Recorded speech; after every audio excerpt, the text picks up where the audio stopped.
ጤና ይስጥልኝ የገበያ ሚዲያ ተከታታዮቻችን የጥቅምት 20 ቀን 2018 ዓ.ም ዕለታዊውን የምዕራፍ 2 የምሽት የዜና ዘገባዎቻችንን ይዘንላችሁ ቀርበናል። የተመረጡ ምጣኔ ሀብታዊ፣ ማህበራዊና ሌሎች አዳዲስ መረጃዎችን በዜና ዘገባችን ላይ ያካተናል። አብራችሁ እንድትቆዩ እንጋብዛለን። በቅድሚያም አርዕስቶችን። አስተዳደሩ የመሬት ባለይዞታዎች ላይ ጥብቅ እርምጃ መውሰዱ ተሰምቷል። ሙሉ መረጃውን የምናደርሳችሁ ይሆናል። ባለስልጣኑ ድርጅቶች የንብረት ምዝገባ እንዲያካሂዱ ጥብቅ ማስጠንቀቂያ ማስተላለፉ ተሰምቷል። ለመሆኑ ማስጠንቀቂያ የተሰጣቸው ድርጅቶች እነማን ናቸው? የምትሰሙት መረጃችን ነው። የቤት ሰራተኞች ጥቃትን በማስመልከት አዲስ ስትራቴጂ መውጣቱም ተሰምቷል። በዚህ አዲስ ስትራቴጂም በርካታ ጉዳዮች መደንገጋቸው ተሰምቷል። ሙሉ መረጃውን የምንነግራችሁ ይሆናል። ጠቅላይ ሚኒስትር አብይ አህመድ በፓርላማ ንግግራቸው ለኤርትራ ግልጽ መልእክት ባስተላለፉ ማግስት የኤርትራው ፕሬዝዳንት ግብጽ መግባታቸው ተሰምቷል። የሀገሪቱ አንድ ሚኒስትርም ኢትዮጵያን የሚወነጅሉ መረጃዎች ስለማጋራታቸው ተነግሯል። አብራችሁን ስትቆዩ የምትሰሙት መረጃችን ነው። የተከበራችሁ ተከታታዮቻችን እነዚህና ሌሎች ጉዳዮችን ያጋራናችሁ አብረን እንቆያለን። አብራችሁን በመቆየት እንድትከታተሉንም ከወዲሁ እንጋብዛለን። አሁን ወደ ዝርዝር ጉዳዮች እንለፍ። በመሃል ፒያሳ በቅናሽ ዋጋ ለሽያጭ ስለወጡ አፓርትመንት ቤቶች ሰምተዋል?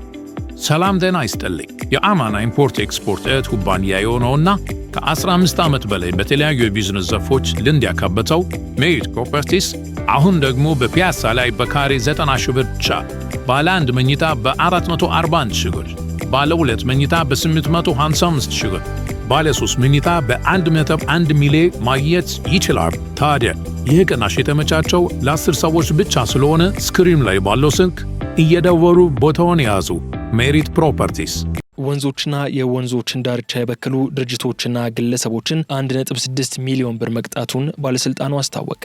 የአዲስ አበባ አስተዳደር ደንብ ማስከበር ባለስልጣን በየካ ክፍለ ከተማ 3 ተቋማት የከብት እርባታ ፍሳሽን ቀጥታ ወደ ወንዝ በመልቀቅ እያንዳንዳቸው 300 ሺህ ብር በድምሩ 900 ሺህ ብር መቀጣታቸው ተገልጿል። የኮተቤ ዩኒቨርሲቲም ከፍተኛ ብክለት በመፈጸሙ 400 ሺህ ብር እንዲቀጣ መደረጉን ተቋሙ ተናግሯል። ከዚህ በተጨማሪ በለሚኩራ ክፍለ ከተማ ወረዳ 03 ኢትዮ ቤስት ሪል ስቴት የተባለው ተቋም ፈሳሽ ቆሻሻ ከወንዝ ጋር በማገናኘት ወንዞችንና ወንዝ ዳርቻዎችን መበከሉ በመረጋገጡ 300 ሺህ ብር መቀጣቱ ተገልጿል። የአዲስ አበባ አስተዳደር ደንብ ማስከበር ባለስልጣን ወንዞችና የወንዞችን ዳርቻ ለታለመላቸው ልማት እንዲውሉ የማድረግ ኃላፊነት አለብኝ ያለም ሲሆን ህብረተሰቡ የደንብ መተላለፍ ሲያይም በነፃ ስልክ 9995 መረጃና ጥቆማ እንዲሰጥ አሳስበዋል።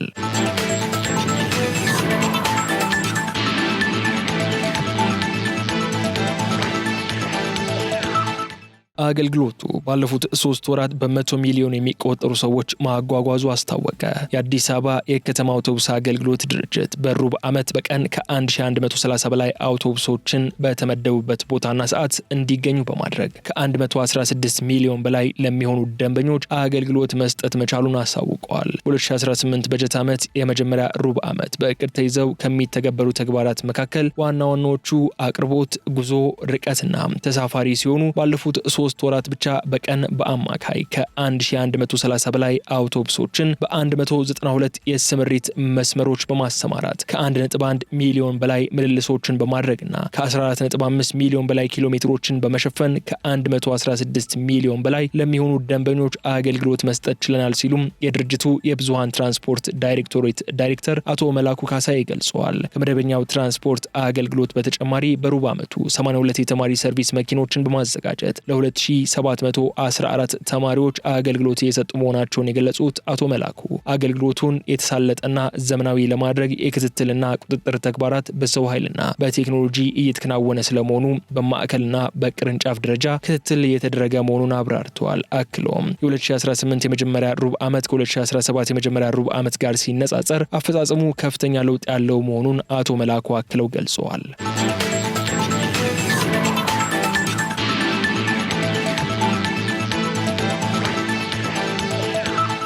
በሀገሪቱ ካሉ ከተሞች የከተማ ደረጃ የሚያሟሉት 275ቱ ብቻ ናቸው ተባለ። አዳዲስ የሚመሰረቱ ከተሞች የከተማ ስታንዳርድን በጠበቀ ፕላንና ዲዛይን መሰረት እንዲገነቡ የተደረገ መሆኑን የከተማና መሰረተ ልማት ሚኒስቴር አስታውቀዋል። አጠቃላይ በኢትዮጵያ ውስጥ 2543 ከተሞች መኖራቸውን የገለጹት የከተማና መሰረተ ልማት ሚኒስትር ዴኤታ አቶ ፈንታ ደጀን ከነዚህ ውስጥም የከተማን ደረጃ የሚያሟሉት 275 ብቻ መሆናቸውን ገልጸዋል። ሚኒስትር ዴኤታው አክለው ከ2000 በላይ በላይ የሚሆኑት የማዘጋጃ ቤት ደረጃ ያላቸው መሆኑን ተናግረዋል። ከዚህ ውጪ አዲስ አበባን ጨምሮ የክልል ዋና ዋና ከተሞች ዓለም አቀፍ ደረጃን እንዲያሟሉ በማድረግ እየተሰራ መሆኑን ገልጸዋል። ከዚህ በተጨማሪ የተሰሩ ከተሞችን ከማሻሻልና ከማደስ ባሻገር አዳዲስ ከተሞች ገና ሲቆረቆሩ የከተማ ስታንዳርድን ወይንም ደረጃን በጠበቀ ፕላንና ዲዛይን መሰረት እንዲሰሩ የማድረግ ስራ መጀመሩን አስታውቀዋል። አዳዲስ የሚመሰረቱ ከተሞች ደረጃቸውን በጠበቀ ፕላንና ዲዛይን እንዲገነቡ እየተደረገ መሆኑንም የገለጹ ሲሆን በዚህም መሰረት የመኖሪያ ቤት አካባቢን የአስተዳደር፣ የገበያ፣ የመናኸሪያና የመዝናኛ ቦታ የሚሉትን እንዲሁም አጠቃላይ ደረጃውን የጠበቀ የከተማ ፕላን እንዲኖረው አስቀድሞ ልየታ እንደሚደረግም አብራርተዋል።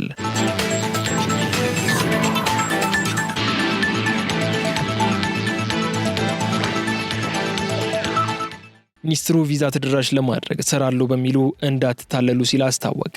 የሴቶችና ማህበራዊ ጉዳይ ሚኒስትር ሰናይ ዘመን ትሬዲንግ የጉዞና የቪዛ አማካሪ የተባለና ለዜጎች የካናዳ የስራ ቪዛ ተደራሽ ለማድረግ ሰራለሁ ለሚል አካል የሰጠው እውቅናም ሆነ ፍቃድ የለም ሲል አስታውቀዋል። ይህ አካል ለካናዳ ቪዛ ፕሮሰስ እንዲያደርግ ፍቃድ የተሰጠው በማስመሰል ሐሰተኛ መረጃን በማህበራዊ ሚዲያ እያሰራጨ መሆኑንም የገለጸው ሚኒስቴር መስሪያ ቤቱ አክሎም የውጭ ሀገር የስራ ቪዛ አገልግሎትን በተመለከተ ለየትኛውም አካል ፍቃድ የመስጠት ኃላፊነት ሆነ ስልጣን የሌለው መሆኑን በጥብቅ አሳውቀዋል። ከዚህ በተጨማሪ የሚሰራጨው መረጃ ከእውነት የራቀ ሐሰተኛና ህገወጥ ተግባር መሆኑን ለህብረተሰቡ በመግለጽ ህብረተሰቡ በወንጀለኞችና በአጭበርባሪዎች የተሳሳተ መረጃ እንዳይታለል ራሱን እንዲጠብቅና ምንም አይነት ምላሽ እንዳይሰጥ በማሳሰብ በህገወጥ ድርጊቱ የተሳተፉትን አካላት ህግ ፊት ለማቅረብ ከሌሎች ተቋማት ጋር እንደሚሰራም ገልጿል።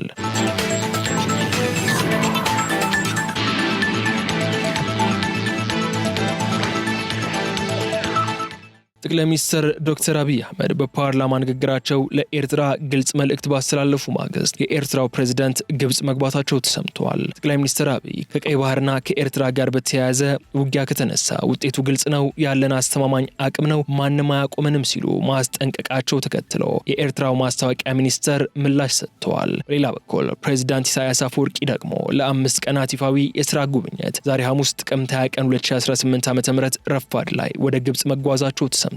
የኤርትራው የማስታወቂያ ሚኒስትር አቶ የማነ በኤክስ ገጻቸው ላይ በፕሬዝዳንት አብዱል ፈታህ አልሲሲ ግብዣ ፕሬዝዳንት ኢሳያስ አፈወርቂ ወደ ግብጽ አቅንተዋል ሲሉ ያስታወቁ ሲሆን የጋራ ጠቀሜታ ባላቸው የሁለትዮሽ ቀጠናዊና ዓለም አቀፋዊ ጉዳዮች ላይ ውይይት ያደርጋሉ ሲሉ አስፍረዋል። የማስታወቂያ ሚኒስትሩ የፕሬዝዳንት ኢሳያስን የግብጽ ጉብኝት ይፋ ከማድረጋቸው አስቀድሞ በኤክስ ገጻቸው ባሰፈሩት ጽሑፍ የኢትዮጵያ መንግስት የአሰብ ህልም ከጊዜ ወደ ጊዜ እየተባባሰ ይመስላል፣ የቅርብ ጊዜው ህመሙ ተቀጥላ የህዝብ ቁጥር ብዛት ላይ ያተኮረ ነው ሲሉ ወንጅለዋል። ጠቅላይ ሚኒስትር አብይ ማክሰኞ ጥቅምት 18 ቀን 2018 ዓ.ም በህዝብ ተወካዮች ምክር ቤት በሰጡት ማብራሪያ በመንግስታቸው የቀይ ባህር ጉዳይ ህጋዊ፣ ታሪካዊ፣ መልክዓ ምድራዊና ኢኮኖሚያዊ ነው ብሎ እንደሚያምን አረጋግጠዋል። ኢትዮጵያ ቀይ ባህርን ያጣችበት መንገድ ህጋዊነት ላይ ጥያቄ ያነሱት ዶክተር አብይ ውሳኔው በካቢኔ በምክር ቤት ወይም በኢትዮጵያ በህዝበ ውሳኔ ያልተላለፈ እንደሆነም ጠቅሰዋል። የኤርትራው ማስታወቂያ ሚኒስትር በበኩላቸው በምክር ቤት በነበረው ንግግር አሰብን ከተሳካ በድርድር ካልሆነ ግን በወታደራዊ ወረራ ስለመያዝ ተነስቷል ሲሉ አቶ የማነ የጠቅላይ ሚኒስትሩን ንግግር ኮንነዋል። ጠቅላይ ሚኒስትር አብይ በበኩላቸው የመንግስታቸው የባህር በር የማግኘት ጥያቄ በህጋዊና በንግግር ሊፈታ ይችላል የሚል ሀሳብ እንዳላቸው ጠቅሰው በፍጹም የውጊያ መሻት የለንም ብለዋል። አያይዞም ዓለም አቀፉ ማህበረሰብ ይህንን ጉዳይ በተመለከተ እንዲያሸማግል ጥሪ አቅርበዋል።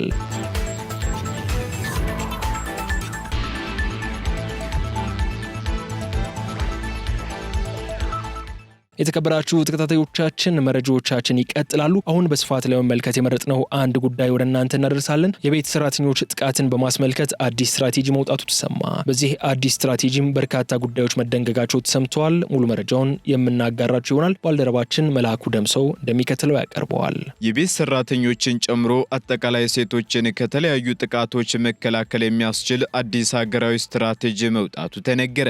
የሴቶችና ማህበራዊ ጉዳይ ሚኒስቴር የቤት ሰራተኞችን ጨምሮ አጠቃላይ ሴቶችን ከተለያዩ ጥቃቶች መከላከል የሚያስችል አዲስ ሀገራዊ ስትራቴጂ ማውጣቱን አስታውቋል። በሴቶችና ማህበራዊ ጉዳይ ሚኒስቴር የሴቶች ጥቃትና ምላሽ ከፍተኛ ባለሙያ የሆኑት አቶ ዘካሪያስ ደሳለኝ በተያዘው በጀት ዓመት ይፋ የሚደረግ የቤት ሰራተኞችን ጨምሮ አጠቃላይ ሴቶች ላይ የሚደርሱ ጥቃቶችን በሚመለከት የተጠናው ሀገራዊ ጥናት መጠናቀቁን ለገበያ ሚዲያ ተናግረዋል። በዚህ ሀገራዊ ጥናትም ሆነ በሌሎች ጥናቶች እየተስተዋለ ያለው ውጤት ግን የቤት ሰራተኞችን ጨምሮ የሴቶች ጥቃት ከፍተኛ ደረጃ ላይ መድረሱን በዚህ መልኩ አስረድተዋል።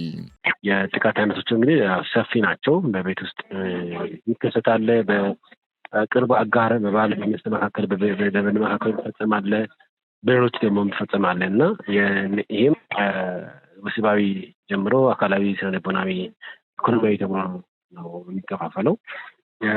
ጥናቶችም ስናይ በተለይ የኢትዮጵያ የስነ ህዝብና ጤና ቅኝት መረጃ መሰረት ተንትነን ካየነው ቁጥሩ እንግዲህ ከመቶ 10 ሴቶች ወሲባዊ እንደሚደርስባቸው 20 በአካላዊ ደግሞ ወደ 23 አካባቢ 24% አካባቢ እንደሚደርስባቸው አጠቃላይ ደግሞ የስነልቦናዊ ኢኮኖሚያዊ ተደምሮ ደግሞ 34 አካባቢ እንደሚደርስባቸው ያሳያል ጥናቱ ማለት ነው። ከዛ ውጭ ደግሞ በቅርቡ ከሴቶች ማህበራዊ ጉዳይ ሚኒስቴር ከኔዋ ከሚባለው ድርጅት ጋር ሲኤስኦ ጋር አንድ ሀገራዊ ሰርቬይ ባስጠናው መሰረት በእርግጥ በተወሰነ መንገድ የመቀነስ አዝማሚያ ቢያሳይም ያው የአዲሱ እንግዲህ የ2025 ላይ በእኛ በዚህ ዓመት 2018 ላይ የሚለቀቀው ሀገራዊ መረጃ የኢዲኤችኤስ የሚለው ወይ ደግሞ የኢትዮጵያ የስነ ህዝብና ጤና እንግዲህ ሊወጣ ወረድ አልቋል። እንዲለቀቅ ብቻ ነው እየጠበቅን ያለነው። ያም የሚያሳየው ችግሩ በስፋት እንዳለ ዛሬ ብቻ ሳይሆን ከዋና እንግዲህ ዋናው መነሻ ምክንያቱ ስር የሰደደ የተዛባ ለስራ ጾታ አመለካከት መኖሩ እንደ ትልቅ እንደ አንድ መንስኤ የሚቀመጥ፣ ሌላው ደግሞ ለሰው ልጅ ሰብአዊ መብት ልዩ ቦታ ሰጥቶ እንዲከበር አለማድረግ፣ ሰዎች የራሱን መብት እንዲከበር እንደሚፈልግ የሌላውን መብት ለማክበር ክፍተቶች እንዳሉ ከማስፈጸም አንጻርም ክፍተቶች እንዳሉ የሚያሳይ፣ ሌላ ደግሞ የተዛባ ወይ ደግሞ ኢፍትሃዊ የሆነ የስራ እኩልነት በሴቶችና በወንዶች ያሉ እንግዲህ በኢኮኖሚው በማህበራዊ በፖለቲካው ያሉ በትምህርት ሌሎች አጠቃላይ እንግዲህ በስራ ጾታ ውስጥ ያሉ ስንል በጣም ሰፊ ነው እና በዛ ያለው ኢፍትሃዊነት በራሱ ለዚህ ሁሉ የሚያጋልጡ እንደ መነሻ የሚጠቀሱ ናቸው። በተጨማሪም በኢትዮጵያ ውስጥ በአብዛኛው በወጣት ሴቶች የተያዘው የቤት ውስጥ ሰራተኞች ኃይል ከመሰረታዊ የጉልበት ጥበቃዎች መገለሉ ለከፍተኛ ብዝበዛና ጥቃት መጋለጡንም የቅርብ ጊዜ ሪፖርቶች አረጋግጠዋል። በኢትዮጵያ የሚገኙ ቤት ሰራተኞችን የሚዳስሰው የፎረም ፎር ሶሻል ስተዲስ ጥናት እንደሚያሳየው ደግሞ በኢትዮጵያ ከተሞች ውስጥ የቤት ሰራተኞች ዝቅተኛ ደሞዝ ከመጠን በላይ የስራ ሰዓትና አካላዊና ወሲባዊ ጥቃቶችን ጨምሮ ለከፋ በደል እንደሚጋለጡ አስታውቋል። ይህን ተከትሎ ታዲያ በሚኒስቴር መስሪያ ቤቱ በኩል እነዚህን ጥቃቶች በተለይም የቤት ሰራተኞችን ጥቃት ለመከላከል ምን አይነት መፍትሄ ተወስዷል? ወደፊትስ ምን ታስቧል? ሲል ገበያ ሚዲያ ለከፍተኛ ባለሙያው ጥያቄውን አቅርቧል።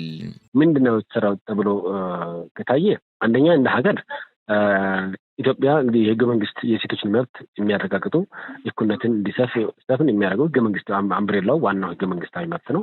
እንግዲህ አንቀጽ 35ን ማንም ያውቃል። የሴቶችን መብት ከማንኛውም አይነት ድርጊቶች የመጠበቅ መብት። የአንቀጽ 34 ደግሞ ንዑስ አንቀጽ ወደ 1-2 አካባቢ የሚያሳዩን ደግሞ የመወሰን ቤት ውስጥ ያለው በጋራ ያፈራውን በጋራ የመወሰን ከማንኛውም አይነት ጥቃቶች ነፃ ራሳቸውን የሚጠበቅ፣ ሌሎች ደግሞ የሀብትም የአንቀጽ 40 ላይ የሚያዩ ሴቶች ላይ ብዙ ትልቅ ያስቀመጠ ነው። ሌላው ደግሞ አንቀጽ 25 ካየን ሁሉም ሰዎች በህግ ፊት እኩል ሰው በመሆኑ እኩል መሆኑ የሚያሳይ ነው።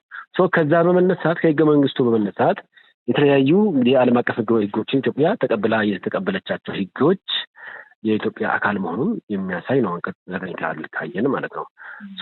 ሌላው ደግሞ ይህን ተከትሎ በአገር አቀፍ ደረጃ የወጡ የወንጀለኛ መቅጫ ህግ፣ ሌሎች የሰራተኛና የፌደራል ደረጃ ያሉ የስራ ቦታ ላይ ያሉ አዋጆች ይወጡ አሉ። ከዛ ውጭ ደግሞ ፖሊሲዎች አሉ። ያንን ለማስፈጸም የወጡ ፖሊሲዎች በተለይ የሴቶች ፖሊሲ በግልጽ በሴቶች ላይ በቤት ውስጥም ሆነ ከቤት ውጭ በአደባባይ ህይወት ማንኛውም አይነት ጥቃት እንዳይደርስባቸው ሁሉም አካላት ድርሻውን እንዲወጣ ለእያንዳንዱ አካላት የራሱ ኃላፊነት አስቀምጧል። ከዚህ በተጨማሪም የሴቶችና ማህበራዊ ጉዳይ ሚኒስቴር አጠቃላይ ሴቶችን ከተለያዩ ጥቃቶች መከላከል የሚያስችል አዲስ ሀገራዊ ስትራቴጂ አውጥቷልም ብለዋል። ከዛም በተጨማሪ ደግሞ አሁን የስትራቴጂ ሀገራዊ ስትራቴጂ ከሴቶችና ማህበራዊ ጉዳይ ሚኒስቴር ከፍትህ ሚኒስቴርና ሌሎች ሀገራዊ የጥቃትን የሚያስተባብር ጥምረቶች አሉ። ከዛ ጋር የወጣ ሀገራዊ ስትራቴጂ አለ።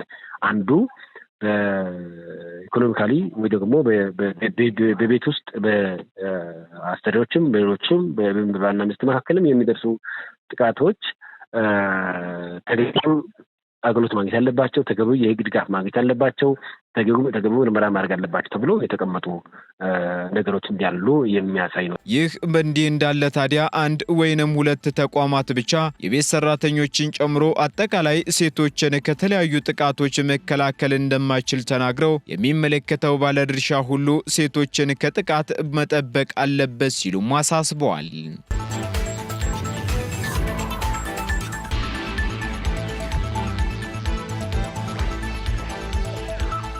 ባለስልጣኑ የሲቪል ማህበረሰብ ድርጅቶችን የንብረት ምዝገባ እንዲያካሂዱ ጥብቅ ማስጠንቀቂያ አስተላለፈ።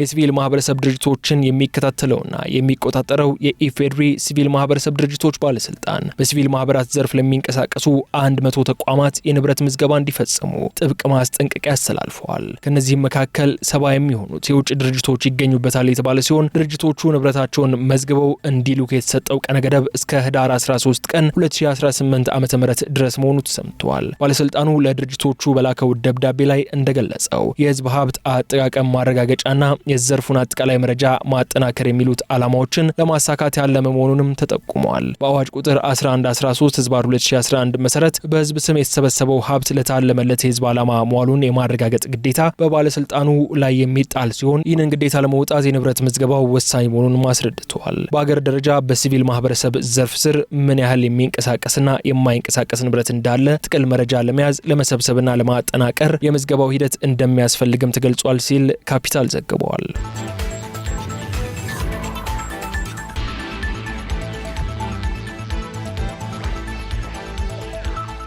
የመሬት ባለይዞታዎች ላይ እርምጃ ተወሰደ። በመዲናዋ በሊዝ የተላለፉ ቦታዎችን ከህግ አግባብ ውጪ ሲጠቀሙ የተገኙ ባለይዞታዎች ላይ የእርምት እርምጃ መወሰዱን የአዲስ አበባ ከተማ አስተዳደር የመሬት ልማትና አስተዳደር ቢሮ አስታውቀዋል። ቢሮው የተሻሻለው የከተማ ሊዝ አዋጅ 721/2004 ዓ.ም ተከትሎ በወጣው ደንብ ቁጥር 162/2016 መሰረት መሬቱን ከወሰዱበት ዓላማ ውጪ በሌላ አገልግሎት ሲጠቀሙ የተገኙ ባለይዞታዎች ላይ ፍተሻ በማድረግ የእርምት እርምጃን ወስዷል። የመሬት ልማትና አስተዳደር ቢሮ በበጀት ዓመቱ በሊዙል መሬት የሰጣቸውን ይዞታዎች ያሉበትን ሁኔታ መቃኘቱን የገለጹት የአዲስ አበባ ከተማ አስተዳደር የመሬት ልማትና አስተዳደር ቢሮ ምክትል ኃላፊ አቶ መኮንን ተረፈ በህጉ መሰረት የአገልግሎት ለውጥ ያደረጉ ባለይዞታዎች እንደሚገኙም ተናግረዋል። ይሁን እንጂ ከሊዙል ውጪ ወይንም የህግ አግባብነት በሌለው መንገድ የመሬት አጠቃቀም ለውጥ ያደረጉ ባለይዞታዎች በተደረገው ክትትል መገኘታቸውን ኃላፊው ገልጸዋል። ኃላፊው አክለው ከህግ ውጪ የመሬት አጠቃቀም ለውጥ ያደረጉ ባለይዞታዎችን እንዲያስተካክሉ ድጋፍ እንደተደረገላቸው የገለጹ ሲሆን አገልግሎት መቀየር የፈለጉትን ደግሞ በህጉ መሰረት እንዲቀይሩ መደረጉን አመላክተዋል። ከዚህ ባሻገር በክትትሉ የተገኙ ውጤቶች በርካቶች መሆናቸውን ያስረዱት ኃላፊው ከተገኙት ውጤቶች መካከል የአሰራር ስርዓትን ማስፈንና ፍትሐዊነትን ማረጋገጥ እንደሚገኙበትም ተናግረዋል። በክትትሉ ለተለያዩ የልማት ስራዎች ሊውል የሚችል በ20 ዓመታት ውስጥ ጊዜ የሚሰበሰብ ሊሰወር የነበረን 9 ቢሊዮን ብር ማዳን መቻሉንም አስረድተዋል። ከዚህ ቀደም መኖሪያ ቤት የነበረውን ወደ ንግድ ወይንም ወደ ሌሎች አገልግሎቶች ሲቀየሩ የመሬት አጠቃቀም ለውጥ ሊያደርጉ እንደሚገባም ኃላፊው ገልጸዋል።